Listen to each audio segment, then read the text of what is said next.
Hey, Sterling, can you hear me okay? There. Yeah, I can hear you. Can you hear me? Yeah, loud and clear. Drink. How's it going, guys? Nice. All right. Frank, what's up? Who's here? This is a completely random fact about myself. 6:42 is my favorite time of the day, and I saw you two at the same time. So, Is it PM specifically, or do you have a spot for AM too? doesn't matter. 6:42 is that's on the morning, evening, doesn't matter. That's so funny. Why is that? I actually have no idea. Like, it's just like I always notice it when it's that time. And over time, I just started to like it. Super random, right? Nice. I didn't know if it was like an X-2 thing. Nice.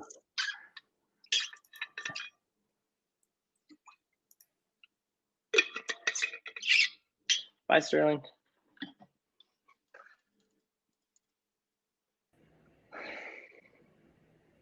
Hello. Hey, Hi. Courtney. Nice to see you guys. Yeah, same here. Likewise. I need a filter or a lens to help look awake at this. Yeah, we're definitely getting up there in time. It's also tough to follow up after all those inspirational talks we just had, but Seriously.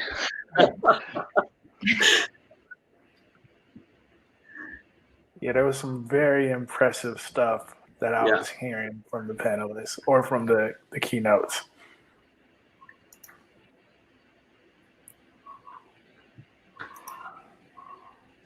So you can only use your Snap camera from the computer? as far as I'm aware, it's desktop client only, yeah.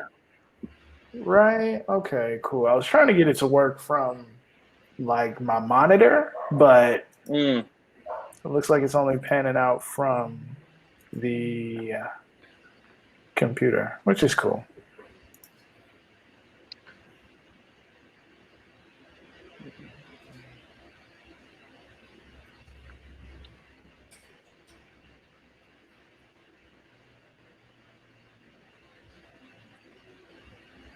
Howdy, Talia.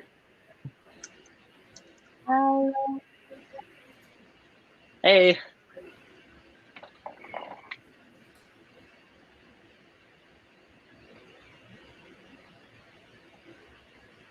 I think we're just waiting for a few more others, and then we'll get started. Awesome.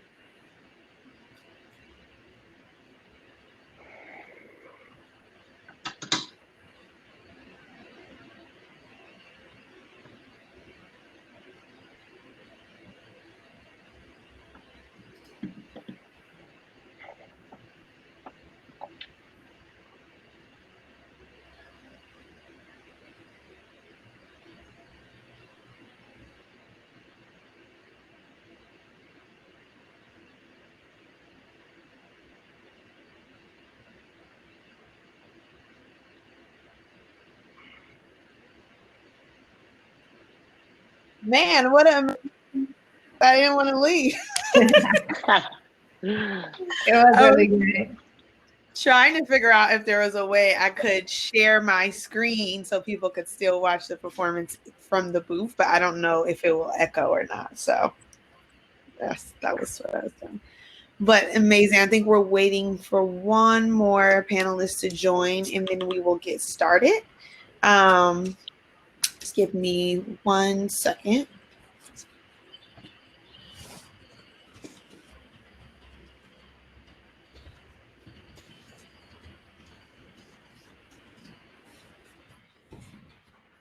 Well, amazing. For those that are in the booth, thank you so much and welcome back to our SNAP, what we're calling our recruiting and culture conversation. And we have some people from the business, from recruiting, and also from DEI that are on screen. Pretty much we'll be sharing more about how to apply for SNAP, a little bit about our culture company, and our values of being smart, kind, and creative. So we're super excited to have everyone back, and we will just go ahead and jump into introduction. So if I could have every person, say their name, their title, how long they've been at SNAP, and if you want to talk about what you're working on, that would be great. And Frank, I will start with you. Awesome.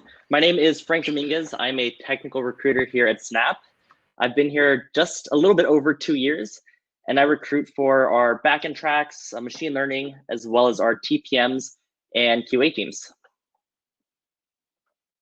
Sounds exciting. Blair? Hey guys, my name is Blair Buchanan. I'm based out of our Seattle office here. Just like Frank, we're on the same team. I'm a senior technical recruiter here. Been here quite a while, almost 5 years now, which is kind of crazy to think about. Initially started in our LA office, and I've been up here in Seattle a little over 4 years. So I also support our core engineering teams, so backend engineering, mobile engineering, ML, kind of everything encompassing a lot of our core teams. Now kick it back to you. Thank you, Blair. Courtney? Hi, everyone. My name is Courtney Blount, and I'm on the business marketing. I've been at Snap for a year, which has flown by, and I pretty much oversee marketing efforts and programs as it relates to getting or gaining more advertising partners on our platform. So developing all that content to speak to advertisers and get them invested in our brand. Sterling? Hey, what's up, everybody? My name is Sterling DeSutter Somerville. Pronouns he, him, his, and I'm here. I've been at Snap for 4 years, and I am on the diversity, equity, and inclusion team. We call it the IDEA team at Snap. Yeah, happy to kick it back to you, Shanice. Thank you. Talia? Trying to find the unmute button here. Hi, I'm Talia. I have been at Snap for almost 3 years, just shy of 3 years. I'm a senior tech recruiter, and I am working on our core machine learning recruiting efforts across Bay Area, LA, some Seattle, and yeah, that's pretty much it. Yeah, and for those of you that joined the panel discussion earlier, we heard a lot of great insight about how to apply for ML, what ML actually means, what type of qualifications you need. So if you're interested in that at all, please reach out to Talia. She is happy to help. And last but not least, Ryan. Hello, my name is Ryan. Nice to be here with you all today. I've been at Snap for a little over 4 years now, and I'm part of the university team. So yeah, looking forward to speaking with you all. Cool. Well, we'll get right into it. So Blair, you work in the Seattle office, which shout out to Seattle. I am in Seattle right now, and that is home for me. But given that it is a remote office, what pieces of advice do you have for employees trying to gain visibility into headquarters? And what have you done to really propel, your career forward and get more development opportunities? Yeah, definitely. Thanks for the great question. So I cheat a little bit on this question because I did originally start in headquarters when I first started at the company. So I've now been at Seattle for a little over 4 years. But yeah, I have spent a vast majority of my time here in a distributed office. So the good news is for us, as a company, we are very distributed. So it's not like if you're not in headquarters, you're missing out. There's over 20 offices all throughout the globe, including here in the United States. So, vast majority of employees here at the company are not in headquarters. So what that means ultimately is what ties us all together, right? Like when you're not in the physical location, obviously there are some challenges. There are some things that you miss out on. So for us in particular, like when we recruit and ultimately the culture we develop here at the company, it really revolves around 3 values. So we look for smart, creative, and kind. And I think kindness is probably one of the most important factors in how we all stay in each other's lives. This year in particular, it's also been helpful that we've all turned into a remote model, right? So now everyone has the chance to experience what it's like to not be in a centralized location. We're all working remotely, and we're all kind of starting to experience what it's like to not be physically together all the time. And it's really that kindness aspect, in my opinion, in the fact that most of our employees here, if not all, are incredibly empathetic, very high EQ, and just generally are really good at building relationships, staying in touch with each other, and making a conscious effort to do so, right? Like I've never felt like I've reached out to someone and been ignored over Slack or some sort of messaging medium. Like people actually make an effort to get back to you and don't put you off, right? And that's really important. So I think generally for anyone that is in a distributed office, which for this year and for the foreseeable future, we're all going to be in that environment, making an effort to really stay in touch with people. And also, even if you don't have a business reason to reach out to someone, right? Like even if you don't have a specific task you need help with, or you need something that you need someone else's assistance with, just reaching out and staying in touch and just making an effort to keep those relationships alive. You know, no one ever hears from another colleague just to talk and is like, I don't want to talk. Everyone is happy. Like if someone thinks about you and reaches out, like, hey, let's catch up, let's make some time. You know, that brightens everyone's day. Like no one's going to say no to that, especially the type of people that work here at SNAP. So I think, you know, making that effort to keep those relationships alive and bringing that energy is always a great thing. From a career standpoint, this connects a little bit to that, but I think more so than anything, it really is surrounding yourself with smart people, right? People that are also really motivated and want to work hard. And luckily, you know, from the first day I got here, when I first started in recruiting, I was in an entry-level position, recruiting coordinator. I was surrounded by just exceptionally talented people that were very friendly. And, you know, I had a million questions all the time. I was very curious. I was just generally a sponge.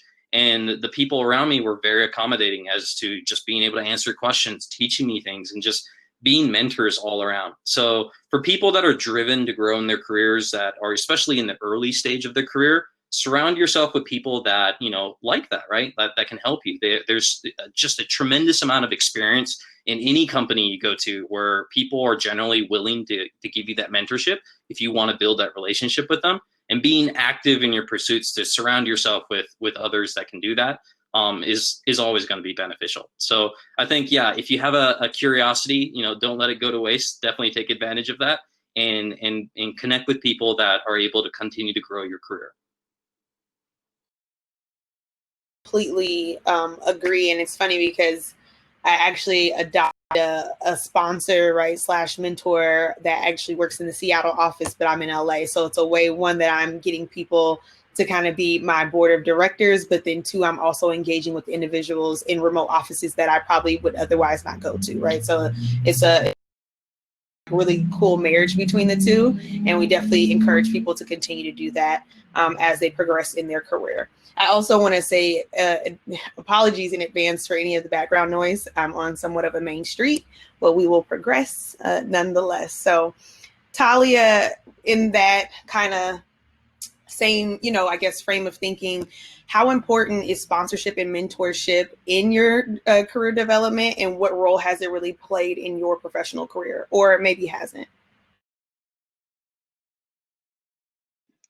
Oh, yeah. Sorry, my computer's freezing a little bit. Hopefully everyone can hear me. But yeah, I mean, I think Roz also just summarized this really beautifully on the main stage, and looking at, you know, mentors as also more of like champions. And I think adding to what she said, both informally and formal mentorship can really be valuable in different ways. Also, to your point, having a personal board of directors, you know, really learning from people who have been in your shoes before and can really provide, you know, another perspective or help bring clarity to a certain situation that you're in, and having that group that you know that you can go to for guidance throughout your career, and also having more of that like ongoing feedback loop to be able to bounce ideas off of people who have seen these problems or seen different problems and can sort of shape the way that you're thinking about it. And personally, I haven't had as much experience with formal mentorship, but I've definitely connected with certain people that have really made a lasting impression in shaping my career. And I think that definitely has created like more of an authentic relationship that I'm really grateful for, and having that sense of like trust as well. I've also learned a lot through some other like more formal mentorship, programs directly within Snap, or even like volunteering with groups like our Snap Engineering Academy, which I know is also highlighted in the earlier panel. And so having different sorts of relationships that I think are mutually beneficial, it can offer different sorts of value. So manifesting in different ways. That. And one thing I think you're touched on, and also Blair may have touched on, is the idea that your mentors or sponsors don't necessarily need to be in the same type of vertical or career function as you. And it actually probably benefits you to have people spread out amongst the other companies, because you get more visibility into what's happening and how to really integrate that into your day-to-day understanding. So I love that piece of advice, and thank you so much, Talia. So Courtney, you are currently a manager of business marketing. So super excited to have you on, because we rarely have people from the actual part of the business. And can you talk a little bit about your experience becoming a manager on the business side, and advice you would give to someone trying to get promoted? Definitely. So like I said earlier, I've only been at Snap for a year. So obviously I have an entire background that existed before, and I was not a business marketing manager. So to start from the beginning, to be honest, my story, I always love telling, because I graduated with a physical therapy degree. When I graduated from school, I had no idea that I was going into marketing, but I did know that I wasn't going to physical therapy school. So I kind of needed to form my own path. And I like to share that because I think so many times we're taught we need to have these internships lines up. When you come out of school, you need to be able to, reach back out to one of the internship sources that you participated in. And that wasn't my path. I was like, I'm just gonna go interview for some advertising agencies that have like a pharma account maybe, and like just market myself. So that's what I did. And I ended up starting on the agency side. And my time on the agency side was really structured around media buying and planning and strategy building. And I was on the agency side for about 10 years. And what I really, really loved was, one, it allowed me to kind of really gain exposure across all facets of advertising and marketing. So I obviously knew what my role was, but then I also understood what creatives did. And then I also had my clients that had business goals that they were trying to achieve. And that's why they, relied on our agencies to help seek that out. So it really gave me a nice well-rounded idea of like what the industry looked like. And I excelled in my career on the agency side and got up to the director level, and everything was great, but I wasn't challenged anymore. And so I decided that, I invested a lot of time in building this skill set. I'm going to utilize it, but I'm gonna just use it in a different way. So I started seeking out opportunities on the ad tech side, and specifically in the marketing roles. And what I do really is I now build materials and build programs and build content that I once was seeking from ad tech partners when sourcing my media plans and strategies. So yeah, that's kind of really my path. I saw the opportunity at Snap, and I was like, this is a great opportunity for me to be able to like tell Snap what advertisers are looking for, and then utilizing that knowledge set to build marketing strategies. So that's kind of the short answer in terms of like how I got here. And there definitely was a opportunity through my network. So network is definitely a way to get into the ad tech world in general. And I think it just goes back to relationships that you build throughout your career. But yeah, that's kind of how I got to got to this position. And in terms of like promotion, I'll be totally honest, every single time that I have been promoted, I actually wasn't thinking that I was going to be promoted. And it wasn't because I thought I was doing a poor job. I know that I was killing it. But I think that because I loved what I did so much, like it wasn't hard. It wasn't like I always had to seek opportunities to prove myself in any component, because I was constantly working up. I was constantly excited and like motivated to do better. And so naturally the promotions came. And so I'm very, very grateful for that, because I've actually never had to sit down and be like, let me tell you why I'm valuable.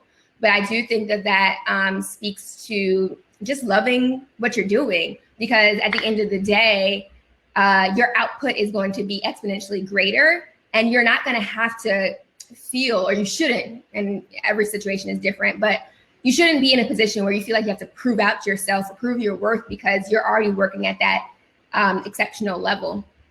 But if you are in position to like, want to get promoted, work up, always come with a solution to a problem. And when I say working up, I mean like not necessarily having to like tell your manager what to do, but making sure that you are in a position to be able to recommend new thinking or recommend new ideas. And that will automatically put you in a position to be considered for a new opportunity. A lot of things that you said right there, but I love one. Sorry, maybe I said too. I probably said too much. No, I love it. I love it.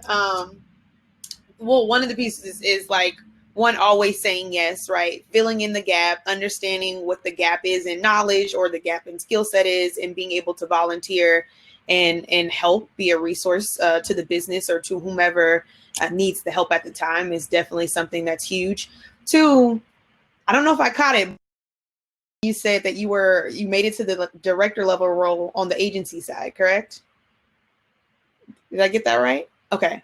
And one thing that I want to point out too, from just a recruiting standpoint, I know a lot of times people come in from different companies that are not particularly tech, and they have these like senior manager or director titles, and then they don't necessarily want to accept the job because it's a step back in their in the titling or in their career, so they think, right? But just always knowing how to level set. And if you are a director on the agency side, maybe that is a senior manager or a business manager within the tech industry. So just always never be title hungry. I think one of the fireside chat people mentioned, like, always chase the skill, don't chase the title, because that ultimately is what's going to get you to where you want to be. So just wanted to plug those couple of gems that Courtney dropped, and I know a couple other people mentioned earlier.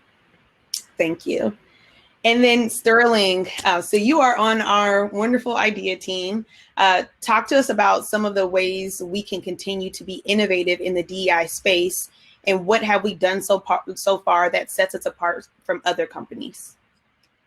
Great question. So happy to speak to that. How can we continue to be innovative in the DEI space?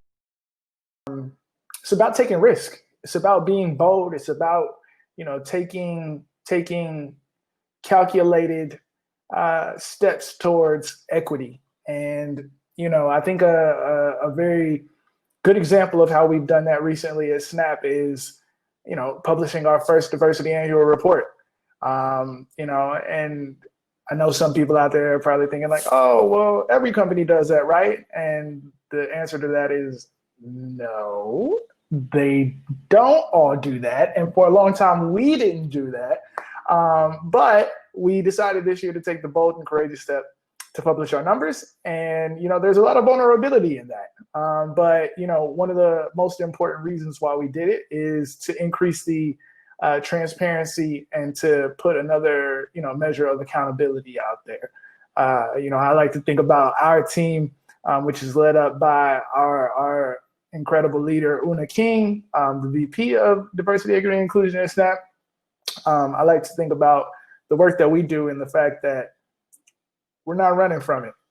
We want all the smoke, all of the DEI smoke, bring it right to us, in the sense that we're not afraid of trying to tackle some of the larger systemic issues that we know exist in terms of, making the tech industry more equitable and more accessible to people from all different kinds of backgrounds. So, that's a little bit more about our approach. Some of the things that we've done beyond producing the Diversity Annual Report is, just this past year, we launched our first apprenticeship program. It's called the Snap Up Apprentices. I will, happily yield to Ryan on some of the finer points of that program, as he did a great job, filling it. But in general, we did a, new program for us, which was, to bring in folks who have some non-traditional backgrounds, or may come from some of the schools that maybe oftentimes can be overlooked by different companies. And we brought them into a program that, really has seen great success. So really proud of that. Really proud of, a lot of our inclusive culture efforts. We've done some really cool internal things surrounding, the way that we talk about storytelling. Happy to be a part of, a lot of our efforts around building allyship programs and things of that nature. So, really it's just about facing up to some of these challenges and being honest in our pursuit of excellence and not stopping, so that is something that, I would encourage other folks to kind of consider if you're looking to join a company, is finding people who are not afraid to take on some of the big challenges and look at the problems more at the root causes and what we might be able to do across the industry to promote some of these values, not just, what any one individual can do. It's a collective effort, because I'm sure not one company has figured it out, right? So we all should be doing it together. And Sterling already segued into, our Snap Up program. So I want to touch on it and ask Ryan, like, obviously most tech companies have hired a majority of their employees from technical backgrounds, and then talk a little bit about some of the programs, right? Snap Up, we're already plugging it, that we've done to solve this issue, and even to take it a step further, what are some of the requirements that people need in order to enter into that apprenticeship program? Yeah, for sure. So I think one of the most important things to keep in mind in my approach to even creating Snap Up was that it wasn't necessarily a pipeline issue. And I think, is it Ross that was speaking last on the main stage? I think she sort of alluded to that. And I think that's one of the biggest misconceptions is that there's a pipeline issue. Obviously, overall our demographic and our, we just don't have as much in the U.S., especially in particular fields, right? But that doesn't mean that there aren't necessarily candidates that are, that are wanting to get into the space. And so for me, the most important thing was to change the way that we interviewed.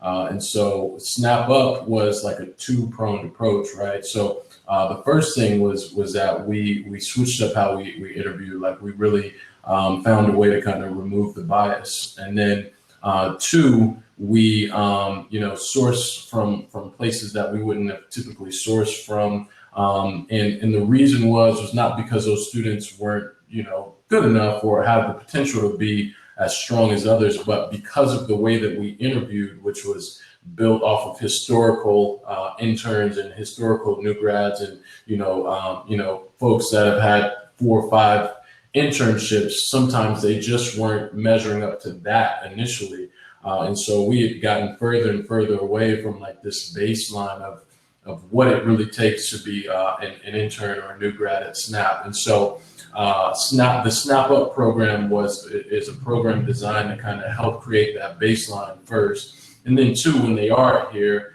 they go through different rotations in order to really get up to speed. And a lot of times what you'll find is that they might be even stronger than the new grads that come in, just on when they initially graduate. So that's one of the biggest approaches that I've taken to tech hiring.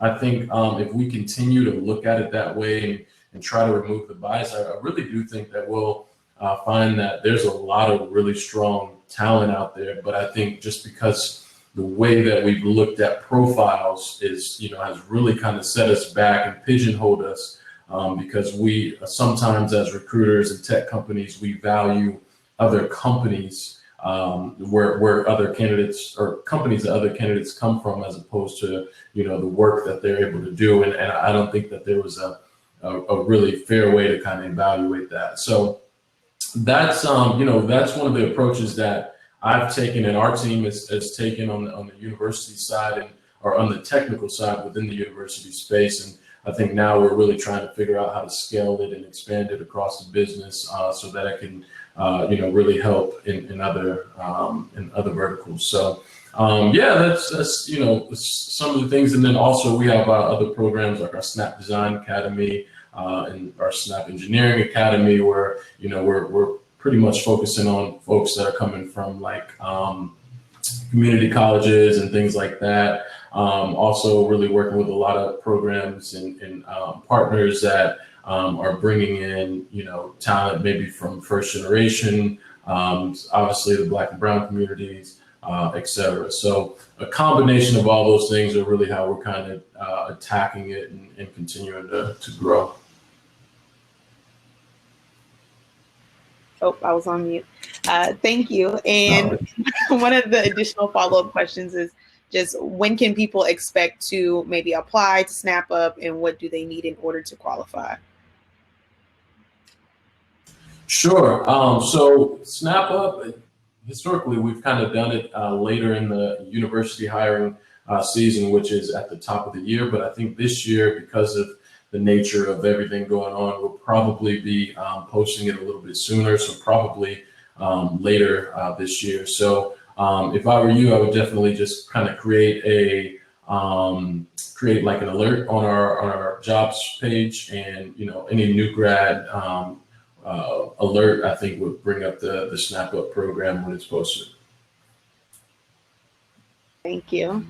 And before I jump into the last question, just also piggybacking off of what you said of like really shifting the mindset of our employees within the company, and like really changing the way that we think about talent and where talent is identified. So that way we can continue to systemically change, you know, tech, and really hopefully catalyze the tech industry. So super excited about some of the stuff that's coming down the pipeline. And as we continue to build that out more, we're working on stuff behind the scenes that I would love to talk about, but definitely can't do that today.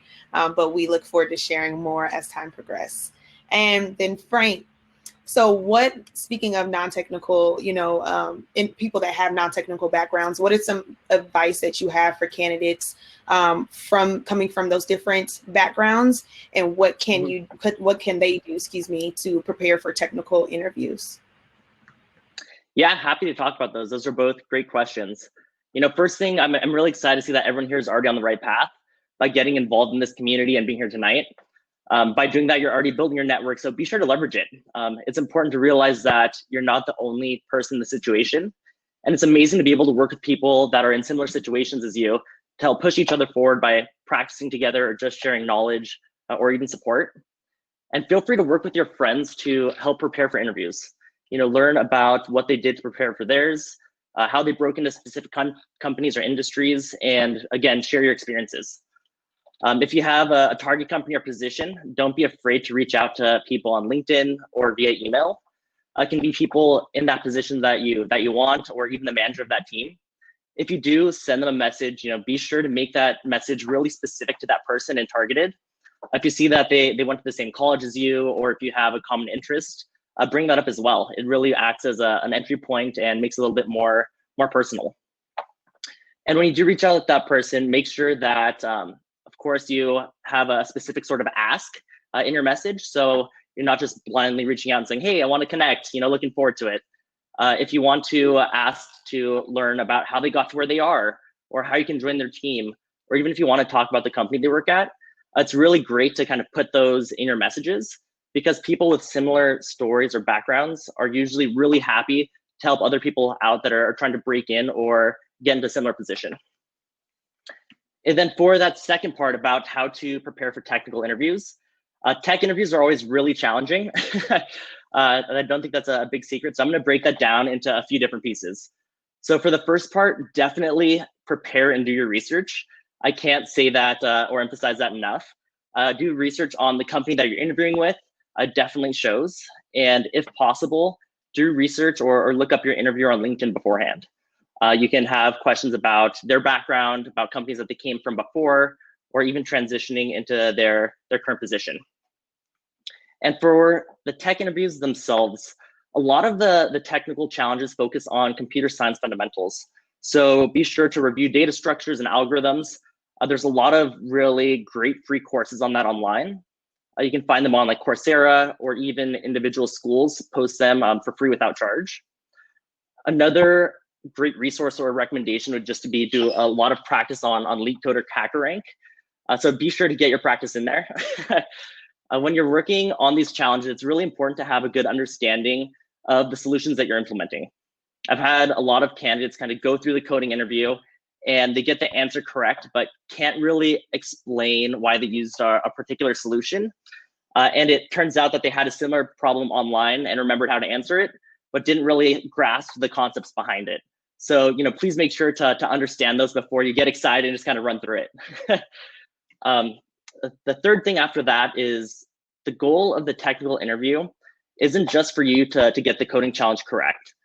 Interviewers really want to get a sense of how you communicate and how you're approaching the problem that you're trying to solve. So when you begin the challenge, be sure to ask a lot of clarifying questions to ensure that you fully understand the requirements before trying to implement any solution. And this will ensure that you're on the same page as the interviewer and that you're on the right track. Then from there, don't be afraid to keep asking questions and speak with the interviewer about the approach of the problem. If you're considering a solution, be sure to speak to them about the pros or cons or what you're kind of weighing in your mind. They want to understand what you're thinking about, and they want to help you. So if you get stuck, use them as a resource. They're happy to give hints or get you right on the back on the right track. And then finally, I think a really big thing is everyone that will be interviewing you has been in the same situation you are, and they've been on the other side of the interview as well. So they know how nerve-wracking it can be, and they want to help you and see you do well, and they want to help you relax. So just try to relax. I know that's way easier said than done, and have a really fun conversation with them. And getting through technical interviews isn't second nature to anyone. It takes a lot of practice, and it'll get easier, the more comfortable you get with it over time. So don't get discouraged if the first few are rough or if it's a little challenging, because again, it's a skill set that takes a lot of practice. And the biggest piece of advice is just don't give up and keep practicing. Oh, Frank came through with the insight, man. Thank you for all the great advice. Yes, that's amazing. For those that were here earlier for the leadership panel, he just reiterated most of everything that was stated. I think the only other thing to add that maybe David Daniel said was Python is probably the most commonly used language. Please correct me. I am no technical recruiter, so if I'm wrong, let me know. But yes, so that's amazing. All of those different pieces of advice, thinking out loud, practicing your structures, your languages, utilizing online resources, all of those things will help you. And maybe even reaching out to some engineers to see if you can walk through maybe like a mock training or technical screen is going to be helpful. So that's amazing. I'm trying to look to see if we have questions on the chat, and I don't necessarily know if we do, and maybe I've missed some, but I love to do impromptu rounds. So just maybe a round table of, either a piece of advice that you guys have for, those that are watching and listening, or what you are most excited about next at Snap. And I'm going to do reverse order. So Ryan, you are up. I thought Frank was last. No, I would say, I would say the most important thing is just to be open-minded. I think a lot of us come into this with like an idea of what we think we should be doing, or like where our career should go. And I didn't even know what recruiting was like 6 years ago, if I'm completely honest. So, I think, networking, which is, exactly what folks are doing now, and being open-minded, it would be like one of my primary pieces of advice. You just never know like what your network can do for you, and then and you also never know, what opportunities you may really come to enjoy, and what really might be out there for you. So those are probably my two biggest pieces of advice that I typically give out. Yeah, and then I love that. Sorry, did I cut you off? No, I didn't know if there was another piece you asked. Oh, you could pick between either piece of advice or what you're most excited about. But if you want to talk about that too. No, I'll leave it there with that advice. You guys got the rest. No, that's great. And just to piggyback off of that, I think it's so important to be open-minded because you don't know what you don't know. And I think I mean, I know exactly what I want in my career, but I always thought like, oh, this is how I'm going to get to it. And it actually has worked out to be completely opposite than what I thought. So just asking questions, asking, different pieces of the company or the organization, what they do, how can you integrate into the day-to-day, how can you help support, right? And you might actually explore something that you never knew existed and fall in love with it. So that's a great piece of advice, Ryan. Talia, what do you have? As far as advice, I think not to take Ryan's or to piggyback on that, but I think like adding on to it, just being open in terms of like the type of things that you say yes to, and not necessarily like getting fixated on the end goal that you may have at any given point in time, and thinking about each step of the way, checking in with yourself and seeing what you like, what you don't like, and sort of taking each step as a learning to build on and see what doors open, as opposed to like keeping your eyes on like one specific thing that maybe you'll decide later on isn't ultimately like your path. So yeah, I guess being open in terms of what you say yes to would be mine.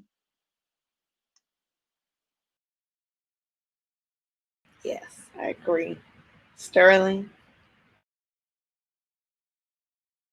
Yeah, for sure. I would say that one of the best pieces of advice that I could give is to, very much consider trying new things. I think a lot of us have history and build resumes. I mean, we all do. We all have histories of things that we have done before tech, and we build our resumes one step at a time, just like anybody else. But I would say that like it's really important to just be, open to new opportunities and jumping on the stretch projects when you can. I think I saw a question in the chat about like just entering tech, maybe in a non-technical role. And I would say that, that was very, very much how I entered the space. And it was because I kind of left the door open to trying new things, even if it wasn't something that I was, 100%, kind of used to. Very similar to Ryan, like, well, before I started in DEI, I came in through recruiting, and I had never done recruiting before, or I had never been a part of a recruiting org before jumping into tech, and just being open to it, and connecting with other people who were professionals in the space and kind of just seeking out their thoughts and their advice really helped me, kind of develop. And ultimately going into DEI was more in line with what I had done previously in my career. So moving into this particular space, I was able to take not only the skills and the work that I had done, before tech, but I was also able to add the recruiting experience that I gained in tech and use it all to benefit currently where I'm at. So I would just say being open, and very much leaning on what Ryan and Talia mentioned as well. Thank you. And I am starting to see some questions funnel in the chat. I know we have minutes, so I'm going to jump over to those. And if we have extra time, we'll come back to these pieces of advice. And I don't know if we can answer this question, but someone asked, how does Snapchat decide on what new features to implement? Great question.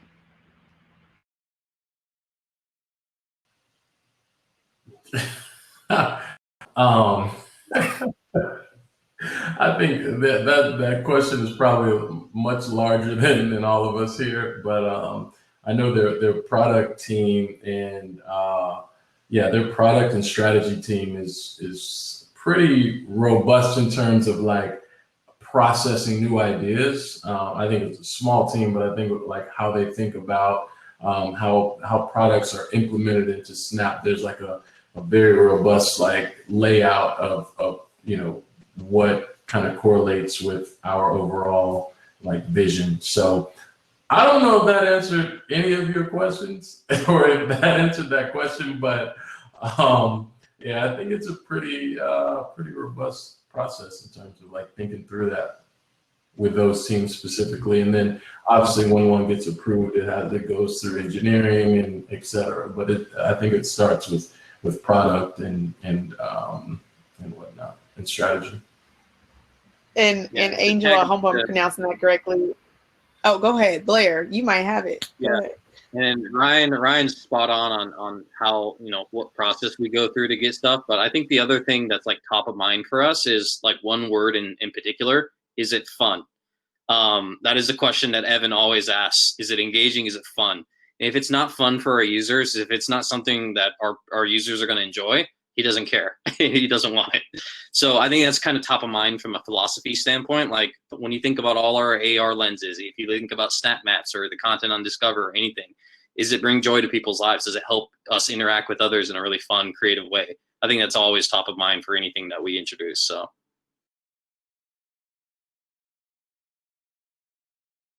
Yes, I love the philosophy of fun. You guys know I love to have fun. So Leslie, as a third year CS major looking to get my first technical experience, how could I strengthen my application with no prior technical experience?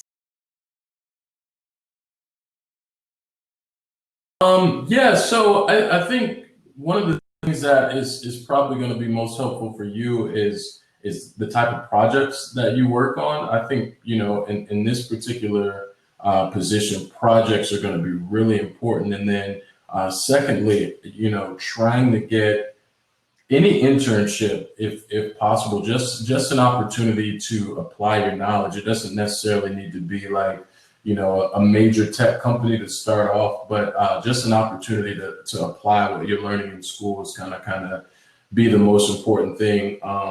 And then, you know, while you're doing that, I think kind of what Frank was talking about earlier, kind of going through a lot of these challenges and these hacker ranks and all these different coding challenges, learning how to take a problem from, you know, literally breaking the problem down all the way to implementing code and getting running code like over and over and over. Those are the types of things you want to be doing simultaneously. So when you do get the opportunity to interview at any of these companies, like it's streamlined, and you know your technical experience may not be as much of an issue if you're able to kind of, you know, go and you know, be up to par in terms of your technical ability. I agree with that. Thank you. So I know we are at time, but I want to just take a moment to say thank you to all the panelists and all of the individuals that joined our booth. We hope that you learned something new about Snap. And if you are interested in the company, please reach out to us via LinkedIn. I actually just dropped my LinkedIn profile in the chat. And we appreciate your time and look forward to connecting with you soon. Have a great Friday, Junior, everyone. Thank you. Bye. Thank you, everyone. Bye.